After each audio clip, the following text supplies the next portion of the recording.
La colère des femmes est complexe. Elle est difficile à extérioriser, difficile à accepter, surtout quand on vit dans une société qui nous rappelle constamment, depuis petite, qu'il faut rester calme, ne pas déranger, ne pas se faire remarquer et ne pas taper de crise. Ça, j'en ai déjà parlé dans de nombreux épisodes. Mais les hommes, eux, comment ils font? Pour mieux me rendre compte de leur réalité, je me suis dit qu'un homme pourrait venir nous en parler directement. En colère, en colère, en colère, en colère.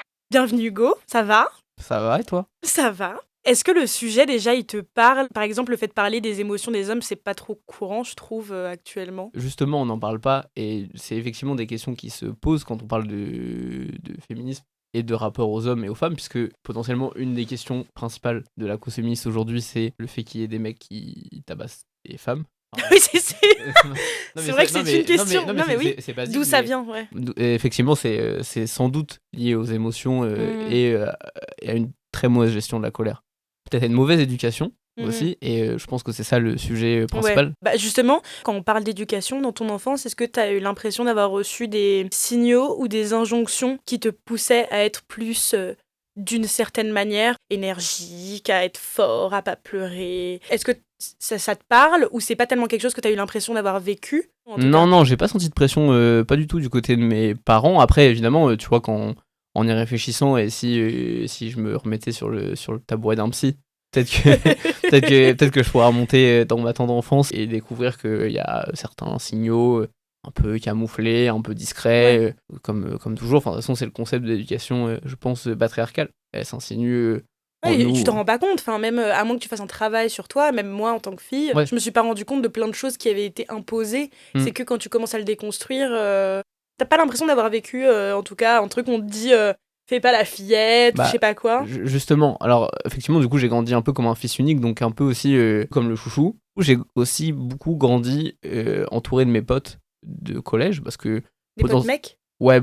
Bah en fait, c'est ça la deuxième chose à dire, c'est que c'est l'école qui a principalement joué sur ma manière d'être. Ouais. Et tous les gens que j'ai rencontrés à l'école, j'entre au collège, j'étais hyper bon élève en 6ème, 5ème. Mais tu sais, je me sentais assez seul, bah j'avais pas de frères, j'avais pas de sœurs et tout. J'ai aussi été un peu harcelé en vrai. Et à un moment donné, il y a quelque chose qui se passe, fin de 5ème, je me bats. J'étais dans un collège un peu compliqué, où il y avait beaucoup de violence. En fait, les mecs, s'ils voulaient s'imposer dans la cour de l'école, concrètement, il fallait être cool. Et donc ça, il y avait deux solutions. Soit t'étais une racaille et tu te battais et machin, soit... je sais pas, soit tu t'as trouvé autre chose, quoi. Soit t'étais très sociable, déjà très jeune, soit machin. Et les filles, c'était plus lié à une manière de se montrer avec les mecs, déjà très jeunes. Pour paraître cool, tu veux dire? Ouais, pour paraître cool, ouais. D'avoir déjà un rapport à la séduction, moi, il y avait ça dans mon collège. Et du coup, moi, un jour, je sais pas, je me bats, c'était avec un mec, tu sais, qui fait un peu la racaille dans la classe et tout, et je sais pas, il s'en prend en moi pour un truc. Je sais qu'il commence à me traiter et tout. Mais tu sais, c'est des rapports de domination qui sont hyper insidieux. Mais ouais, c'est ça qui est marrant, parce que je trouve que, tu me diras si j'ai tort ou pas, mais j'ai l'impression que dans les relations entre garçons et ensuite entre hommes, on normalise la violence qu'on peut avoir l'un envers l'autre. Ouais. Genre, si tu regardes entre filles, elles vont beaucoup plus se dire je t'aime, se faire des câlins, être dans la tendresse, alors que j'ai l'impression qu'entre hommes, il y a un truc de l'ordre du jeu, justement, comme tu l'as dit, où c'est ok, en fait, de pas être dans l'affect et d'être violent l'un envers l'autre, tu vois. Et qui est grave normalisé parce que d'une certaine manière, ça prouve que t'es un peu viril et que t'es pas une merde. Ouais, il y a un peu de ça. Bah là, c'était ça. Je me suis défendu et et en fait, moi, vous êtes frappés, c'est ça? Ouais, on s'est mis sur la gueule. Et pour bien comprendre concrètement, parce que c'est aussi l'expression de... Tu vois, je pense cette frustration. Généralement, moi, tu vois, qui ai vécu du harcèlement, jamais de la vie, j'ai retroussé mes manches pour me dire je vais te péter la gueule. Mais ce qui est drôle, c'est que justement, ce comportement, après, il a été valorisé. Pas par les profs et pas par mes parents qui m'ont dit putain, t'es con, quoi. Mais par... Les potes. Ouais, c'est ça. Le mec, après, je me rappelle, on s'est serré la main, tu vois, il a dit vas-y, tranquille, y a rien et tout. Ouais, un truc de respect, en fait. Ouais, c'est ça. Je pense que quand tu grandis dans ça, t'évolues avec ces images-là dans la tête, où se foutre de la gueule de son pote, et c'est valorisé, quoi. Moi, je parle plus aux 3/4 d'entre eux aujourd'hui, tous ceux qui je parle encore et qui écouteront ça, je pense verront de quoi je parle, mais aussi parfois des comportements et des remarques d'incel de fou. Je me rappelle d'une fois, je fais une soirée chez moi, et il y a une de potes à moi qui vient. Elle me raconte une histoire comme quoi elle a couché avec un autre de mes potes du lycée. Ouais. J'en parle à mon pote et tout, au fait, tu sais pas, machin, bon, ça c'est pas bien déjà. Mais tu sais, sans me dire que mon pote, il va le répéter. Ouais, ou il va dire un truc de con, tu vois, et lui, direct, il est en mode, c'est une grosse pute. Et ce mec-là, direct, je le bloque, je lui dis, tu viens pas et tout, machin, et c'est plus mon pote depuis ce jour-là. pareil, il y a une autre histoire que je peux te raconter. Avec le recul, moi je regrette de pas m'être un peu rebellé contre ça à l'époque. Début lycée, pareil. Au Havre, il y avait, parce que je viens du Havre, il y avait un compte Snap qui s'appelait Dinguerie LH. Et en fait, il faisait tourner des nudes de meufs dans la ville. Genre mais évidemment sans leur consentement. Donc déjà c'est horrible. Il y a des potes, ils m'envoient des stories parce que justement, des fois il y avait des meufs qu'on connaissait quoi, malheureusement, qui apparaissaient là-dedans. Mais c'est quand même dingue parce que je me dis. Ah bah c'est une horreur absolue. Hein. Je pense qu'il y a beaucoup de frustration de la part des mecs. Les mecs qui à l'époque regardaient ça et tout étaient comme ça, c'est des mecs qui avaient zéro relation sexuelle. Et moi, mes potes qui à l'époque avaient déjà des activités sexuelles, c'était ceux qui justement étaient en mode bah non, enfin c'est trop bizarre et tout machin. En fait, il y a une fille qu'on connaît. Donc un jour, il y a une vidéo assez horrible, je vais pas la décrire parce que voilà. Mais une vidéo assez horrible d'elle qui se met en scène, machin, dans des trucs. Une vidéo sexuelle. Ouais, ça tourne vraiment dans tout le Havre à l'époque. On m'ajoute moi sur un groupe Messenger, on diffuse les vidéos, vraiment le truc hardcore. Donc la meuf, c'est horrible pour se faire harceler. Et moi, je me rappelle une fois, elle nous invite à son anniversaire, on est tous mis dans le groupe de son anniv. Et en fait, je sais pas, il commence à rigoler de ça sur le groupe, à se foutre de sa gueule. Moi, je dis rien, genre à cette époque-là, j'ai une vraie attitude passive en vrai. Mais je cautionne intérieurement pas et évidemment que moi, quelqu'un fait ça aujourd'hui et je lui pète la gueule direct, enfin c'est pas mon pote, tu vois. Mais évidemment, à l'époque, tu vois, j'ai 16 ans, c'est mes seuls potes. Mais là, dans ce que tu dis, il y a deux choses que j'ai retenues. De un, justement, t'as dit qu'il y avait de la frustration et du coup, ça parle de la gestion de la frustration chez les mecs. Genre, t'es frustré et c'est ce moyen-là que tu vas utiliser, tu vois. Ces mecs-là n'apprennent pas à gérer leur frustration autrement qu'en dénigrant. Parce qu'ils couchent pas, du coup, la seule solution, c'est d'insulter. Et ensuite, le deuxième point, c'est... Là, tu viens de dire, bon, voilà, c'est vrai que c'était mon seul groupe de potes. Et donc, je pense qu'il y a aussi un effet de groupe qui est je suis prêt à faire des dingueries ou à rester passif. Qui en soi, bien que je te juge pas, quand on reste passif face à quelque chose, c'est une forme d'acceptation de la chose, même si on n'est pas actif, voilà. Par peur de l'abandon. Donc, en fait, on est prêt à s'aligner à un groupe. Et je pense qu'en fait, finalement, plus personne ne sait vraiment qui a commencé à être méchant. C'est qu'au bout d'un moment, tout le monde s'allie. Genre, l'effet de groupe pur et dur. Ouais. Il y a effectivement un effet de groupe assez important qui s'opère dans ces cas-là. Un mec tout seul peut pas lancer un mouvement incel. Alors que, effectivement, 4, 5, un groupe de potes, de mecs, et c'est ça le genre d'effet pervers de ça, mais c'est la même chose qu'avec le harcèlement, que ce soit homme ou femme. Évidemment, ça se fait sur les femmes, particulièrement sur la question du sexe. Je pense que ça vient de plein de trucs. Tu parlais d'apprendre à gérer sa frustration. Ouais, parce que toi, du coup, t'avais pas ce genre de frustration qui te faisait aller... J'en avais aussi, mais après, comme tous les mecs de nos âges... Mais tu l'as géré différemment, tu vois. Si je me dis, qu'est-ce qui fait que ces mecs-là, ils la gèrent pas L'éducation, les gens avec qui tu traînes... En fait, à partir du moment où t'es bien éduqué avec tout le monde, t'es bien éduqué avec les femmes. Comment tu t'es sorti de ça, puisque maintenant, t'es pas pareil? Ouais, c'est en arrivant à Paris. C'est la prépa, arriver à Paris, les études. C'est traîner avec des gens sans, en fait. Mais qu'est-ce qui fait qu'à ce moment-là, tu t'es entouré des bonnes personnes et pas des connards avec qui t'étais comme d'habitude? Je les ai rencontrés, hein. Non, mais je sais pas, peut-être qu'il y avait quelque chose qui t'attirait dans le fait de sortir avec des mecs qui visiblement aimaient bien se fighter. Déjà, moi, parce que t'aurais pu devenir exactement comme eux, tu vois. Moi, déjà, personne m'a expliqué ce que c'était que le féminisme avant que j'arrive en prépa. Non, mais ça paraît con, mais la question même féministe et tous ces enjeux patriarcaux aujourd'hui, en fait, on te l'explique pas à l'école. C'est pas mes potes qui m'ont appris à l'époque, tu te doutes bien. Aussi, quand j'arrive à Paris et tout, je me retrouve dans un nouveau microcosme culturel où toutes ces questions-là sont hyper prégnantes, où je me politise aussi. C'est une période où je commence à me politiser parce que forcément... Mais tu te renseignes, à partir du moment où tu décides de te renseigner, tu peux pas... franchement, et c'est ça aussi, l'éducation. C'est pas lié au fait de faire des grandes études, ça n'a aucun rapport. N'importe qui peut se renseigner, c'est juste que le fait forcément de s'intéresser aux infos, tu vas rencontrer des gens aussi qui forcément font partie de mes microcosmes, qui vont t'expliquer, qui vont t'apprendre. Et progressivement, c'est une période aussi où je me politise, tu vois.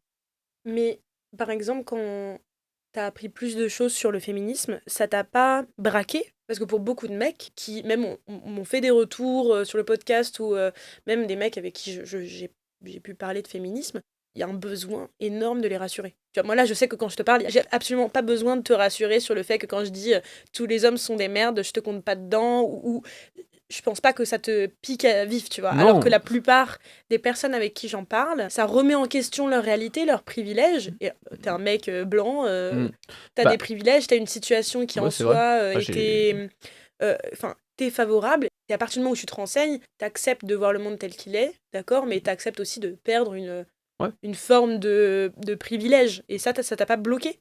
Non, non. Une chose que t'apprends un peu, je pense, les études supérieures, en tout cas les études littéraires, moi, que j'ai fait, c'est avoir une forme d'esprit critique. Par contre, s'intéresser à des luttes sociales, c'est pas quelque chose de réservé aux gens qui font des études. Enfin, je réfléchis, tu vois, on me dit ça, je dis bah pourquoi tous les hommes? Et du coup, bon, bah je réfléchis, je me dis bah non, c'est ma position d'homme qui effectivement fait ça, mais c'est pas moi personnellement, moi enfin, tranquille, tu vois. Mais cette distinction-là est rare. Enfin, il y a très peu. C'est ça qui est problématique, c'est C'est qu'il y en a que- très peu. C'est comme enfin tu vois, Qui c'est comme- font on ces change de sujet, mais c'est comme ACAB, tu vois, c'est comme bah non, tous les filles individuellement sont pas des pourritures, juste on critique aussi l'institution policière. Donc Not All Men, c'est critiquer l'institution homme. Alors attends, qu'on reprenne un petit peu sur les émotions. Oui, désolé, on est parti un Bah peu. non, mais c'était hyper intéressant. Parfois, tu es colère, t'as tes tempêtes Ouais, émotionnelles. bah, comme tout le monde, Comme mais tout le monde. Mais comment ça s'exprime chez toi? ok, bah alors là, il y a plusieurs choses. Je trouve que chez les mecs, et en tout cas chez moi, comme on le disait au tout début, ça s'exprime chez les mecs beaucoup plus par la violence. On a une propension plus grande à se taper quand on a un problème. Castor, tu me regardes mal, toi, Ouais. tu vois. Et alors que jamais les meufs elles vont faire ça, tu vois. C'est plus rare en tout cas. Je pense que c'est vachement dû à la fiction. Les jeux vidéo, beaucoup. Étant donné que les mecs jouent plus aux jeux vidéo, les modèles féminins de femmes fortes dans les jeux vidéo, ils sont, si ce n'est rare, assez étonnants de sexualisation. Toujours un moyen de la rabaisser, même si la meuf est forte. Tous les jeux vidéo auxquels on jouait, mes potes et moi, à l'époque, étaient aussi empreints de violence masculine assumée. Et tous les modèles féminins de ces jeux vidéo-là, les quelques qu'il y avait, bah franchement, c'est Tomb Raider. Elle est forte, mais elle a des gros seins. Enfin, c'est ça, la réalité. C'est un peu étonnant, on note jamais par exemple que le personnage de Lara Croft est aussi une femme très intelligente, alors que je pense chez les modèles masculins à réfléchir, à examiner, mais peut-être que chez les modèles masculins... C'est un peu plus con. Bah ouais, soit ils sont un peu plus cons, soit quand ils sont intelligents, ça dénote tout de suite en fait, tu vois, parce que c'est peut-être plus inhabituel de les représenter ainsi. Ouais. Donc voilà. J'ai dérivé sur les jeux vidéo, je peux en parler pendant 1000 ans, mais il y a aussi la question de, aujourd'hui, la question de la nuit et de l'alcool, elle est hyper importante, je pense, pour cette question de la gestion des émotions. Moi, je le vois beaucoup quand je sors en boîte, alors au Havre, beaucoup, mais même à Paris, les mecs en boîte, quand on est picolé, on devient très vite très con, et on a envie de se taper avec le premier mec qui nous bouscule. Mais c'est dingue d'avoir envie de... Non, c'est pas qu'on a envie de se Mais si, mais si c'est le premier mot qui t'est venu... Ouais, c'est vrai ça. Mais tu vois, je pense qu'on a beaucoup valorisé le modèle de la bagarre quand j'étais ado. Ouais. Je pense le sortir en boîte et tout. C'est la continuité des soirées qu'on faisait, nos sorties à l'époque. Tout ça entre dans une forme de continuité logique où on réapplique ces modèles à des milieux où c'est plus acceptable. On se fait juste défoncer par le vigile. Ça m'est déjà arrivé. Et ce qui est intéressant, c'est que même dans ces milieux-là où ça se bagarre beaucoup en boîte et tout, c'est tout le temps des mecs qui sont en mode non, on frappe pas les femmes. Frapper les femmes, c'est mal. Alors c'est mal, c'est évidemment mal de frapper les femmes, c'est pas ce que je dis, mais quand t'es un humain normal, frapper quelqu'un tout court, c'est mal en fait. C'est ça le problème du truc, c'est que du coup, dans cette logique de ouais, on se bat, mais que entre mecs, déjà ça montre que c'est des petites choses fragiles et nous on va se battre entre nous. Alors qu'en fait, non, faut pas se battre tout court en fait. Moi j'ai l'impression qu'en plus, les gens qui disent faut pas se battre, on frappe pas une femme, je les trouve un peu plus sexistes que quelqu'un qui va dire on frappe personne, parce que bien entendu qu'on frappe pas une femme, mais je trouve que souvent ça vient d'un truc parce que la femme elle est plus faible, elle est plus sensible et plus... Alors oui, en général, si tu fais 1m80 pour 100 kilos, en effet, moi je fais 1m66, tu vas me péter la gueule. Donc ça en fait ça joue sur un imaginaire comme quoi la femme serait tout de suite... Ouais, je trouve que ça nourrit aussi cet imaginaire-là. Et je sais qu'il y a beaucoup de femmes aussi qui disaient on frappe pas les femmes, je peux donner une claque à mon mec, mais pas moi. Moi je suis en mode alors pas du tout, tu vois. Et je sais qu'entre femmes, bat pas tout court, c'est même entre nous, il y a un truc de on n'est pas toutes d'accord là-dessus, mais il y a pas de on frappe pas les femmes, c'est on frappe pas, tu vois. Frappe pas tout court, je suis d'accord. Bah moi je pense ça. T'as filé une torgnole à ton mec. Par exemple, imaginons cas concret, c'est ma petite copine. Si je suis en colère pour quelque chose, je vais lui en parler. Je vais lui dire OK, j'ai pas aimé, enfin je sais pas, il y a un truc que j'aime pas trop et tout dans notre relation, et même avec un de mes potes je vais jamais aller le voir en mode tu sais tu m'as pété le couille, c'est quoi ton problème et tout, t'as vu, c'est la même réaction. Si le mec je le connais pas, je sais pas, tu vois, on va s'en boucaner pour un rien peut-être, mais avec une femme non, avec une meuf jamais. Mais aussi d'ailleurs je vais faire un clin d'œil à un mec qui se reconnaîtra, qui écoute le podcast souvent, qui lui aussi a parfois des problèmes de gestion de sa colère. Mais genre, jamais avec les autres, mais en mode solo. Genre, il va taper dans un mur quand il est frustré, il se fait mal. Je sais qu'il y a beaucoup de mecs comme ça, ils vont taper dans des murs. T'es déjà arrivé ? Non, mais même... Non, en vrai, si, ça m'est déjà arrivé. Je vais pas dire que ça m'est jamais arrivé. En plus, moi, je suis un mec... Mais même tout seul, en fait, je suis un mec impatient, je suis un mec machin, genre, je joue en jeu vidéo, je pète un pont, ça m'arrive de mettre une patate dans mon bureau, tu vois. Mais non, pas en mode... regarde ce que tu me fais faire. et c'est rare, c'est pas... franchement, c'est jamais... Enfin, tu vois, je fais pas ça face à ma copine ou quoi. Aujourd'hui, j'ai un environnement très sain, que ce soit mes parents, ma famille, mes potes, tout ça. Je pense que tous mes amis acceptent aujourd'hui très bien que j'exprime ma colère d'une manière différente, tu vois. Moi, par exemple, j'écris beaucoup. Ouais, t'as des outils J'ai de des outils. gestion de Ça tes peut être, émotions. ça peut être pleurer, ça peut être je peux chialer un coup, je peux en parler à mes potes. Et là, actuellement, du coup, tu te dis, t'es bien entouré avec ton cercle de potes. Est-ce que en eux, tu trouves justement cet espace-là pour être un peu plus ouvert sur les choses que tu ressens? Ou est-ce que même encore maintenant, entre hommes, c'est pas trop des choses dont on parle? Entre hommes, ça n'a jamais été des choses dont on parle. Ah ouais? Ouais, avec mes potes mecs, parler de soi, de ses émotions et tout. Je sais pas, moi déjà j'ai un peu plus de mal. Ça c'est vrai, je reconnais, j'ai un peu plus de mal à en parler avec mes potes mecs, mais quels qu'ils soient. Je pense que je sais pas, j'ai du mal. Même j'ai du mal par exemple. Peut-être que t'as l'impression qu'on va te dire. Ouais, quand sous de gueule, mais parce que pareil, c'est une question de reproduction de schéma. Je me dis peut-être que comme à l'époque j'avais du mal, bah on a tous grandi avec cette idée dans la tête. Moi, je sais que j'ai un de mes meilleurs potes qui allait pas bien à un moment et on arrivait à en parler, mais que quand on avait picolé sur le parking de la boîte à 4h du mat, tu vois.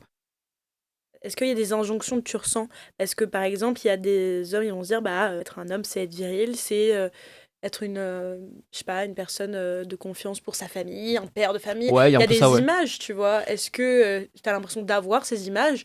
Moi, je sais que être une femme, il y a des attentes, hein, il y a beaucoup de choses liées aux émotions, au fait d'être introvertie et tranquille, d'être une mère, d'être Mm. une personne douce, d'être une personne patiente, d'être une personne calme et nanani et nanana. Et j'ai l'impression que pour les hommes, c'est vraiment tout l'inverse, tu vois. Mm.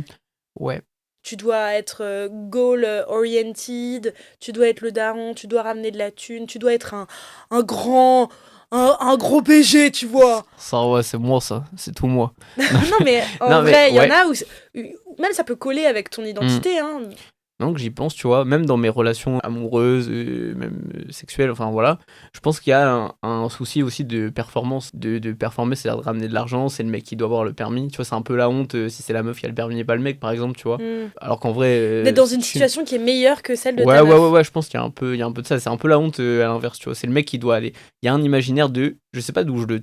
Bah, je pense, ouais, Mais je pense pareil. que c'est exactement ça, c'est tous les signaux aussi qu'on nous envoie, et peut-être même de gagner plus, tu vois. Ouais, ouais, Est-ce ouais. que t'as l'impression que si c'est ça, tu perds ta masculinité? Est-ce que... Ah, ouais. Oh, oh, oh. Non, j'ai pas... Je sais pas, je pense pas... Parce que je sais que ça fait peur, hein, des meufs qui ont leur vie, Ah, faut pas... elles ont pas Dans le tous les cas, de temps. toute façon, dans un couple, faut pas qu'il y ait un trop gros écart de mode de vie, sinon c'est chaud. Ça va pas me gêner plus tant que ça, par contre, je vais y penser, quand même. Je vais me dire, ok, c'est vrai que c'est pas habituel, en fait. C'est juste ça, c'est pas un schéma habituel. Mais ça va pas Oui, me choquer. mais il y a un truc qui va dominer dans la relation. Et Ouais, je pense c'est que c'est ça. pas ok pour les mecs, du coup, d'être dominés métaphoriquement par leur Ouais. meuf. En vrai, Euh... c'est ça. Est-ce que t'as pas envie que ce soit ta meuf, elle te trimballe partout parce qu'elle a la voiture, Ouais, c'est un que peu ce soit ça, la ouais. meuf qui te ramène la thune, celle qui fait tout, et en fait, Mm. toi, t'es une sorte de... J'extrapole, hein, mais t'es une petite merde sans bite et elle Ouais. prend soin de toi et tu sers à rien, quoi. Ah, T'as c'est... pas ouais. ton rôle viril d'homme fort, grand, Qui gros va chancer. Non, mais en vrai, c'est ça. Non, je capte. Ouais, c'est ça. C'est un peu ça, moi, je suis d'accord. Et puis, ouais, je pense qu'il y a un truc très basique. Ouais, chialer et tout, c'est pas Ouais. viril, tu vois.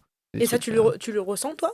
Ouais, je le ressens. Par exemple, je pense que j'aurais du mal à aller chez le psy si c'était un mec. Ça peut paraître très con, mais. Non, pas du tout. C'est mais- intéressant. Mais effectivement, j'aurais du mal à aller chez le psy si c'était chez un mec. Parce que je ressens plus de facilité à me confier Une meuf. à une meuf, ouais. T'es déjà allé chez une psy Non, ou un psy? jamais. Et tes potes, ils sont déjà allés? Mec? J'en Tes potes pas- mecs? mec, non. Pareil, je te dis. C'est dingue, alors que c'est vous hein, qui avez le plus besoin. Ouais, c'est vrai. Honnêtement, Ouais. parce que nous, on apprend, nous les filles, on apprend à décortiquer nos émotions, à en parler, à réfléchir, à se poser des questions.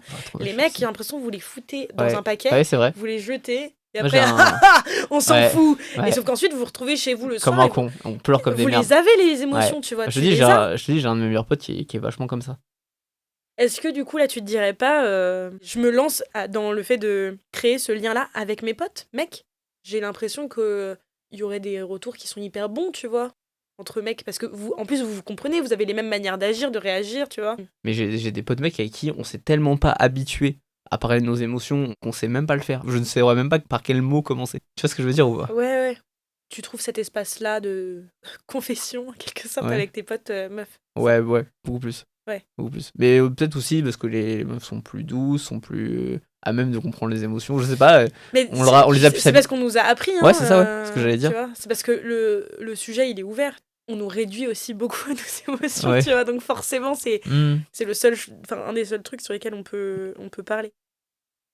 Souvent, il y a aussi un truc. Bon, je sais, t'as dit que tes parents t'avaient donné une très bonne éducation, mais est-ce qu'ils verbalisent les choses? Genre, je sais qu'il y en a beaucoup qui disent pas je t'aime. Mes parents même, je le sais, c'est peut-être ce qui a contribué à construire ma trop grande confiance en moi. Non, bah non, mais c'est vrai, ma mère me le dit souvent. Non, mais moi, je trouve que justement, peut-être que les mecs qui ont plus recours à des situations de violence ou une très mauvaise gestion des émotions, c'est parce qu'en fait, ils se sentent pas aimés. Ça revient à ce que je te disais sur la frustration. C'est Ouais. que moi, en vrai, bon, bah oui, t'as 16 ans, tu te fais recal par une meuf, c'est chiant. Tu sais pas trop comment faire et tout, Ouais. mais bon, t'as tes parents, t'as Ouais. tes potes, ça c'est cool. Si t'as un autre support système derrière, Ouais, c'est c'est ça. ok. Et les autres, C'est aussi une manière de dire, ouais, je me suis fait recal par une meuf et c'est pas de ma faute. Ouais, il y en a vraiment qui ont besoin d'aller faire une thérapie. En attendant, la discussion avec Hugo ne se termine pas ici. La suite sera disponible la semaine prochaine dans un nouvel épisode d'En Colère. Vous pouvez le retrouver dans son podcast La Popsto et sur les réseaux sociaux Hugo MDM. Vous venez d'écouter un épisode du podcast En Colère. Si vous êtes toujours zen, c'est que vous n'avez pas écouté assez fort. Vous trichez. Bon alors maintenant, soit vous allez crier dans votre oreiller, soit vous écoutez l'épisode d'après. Allez, oust!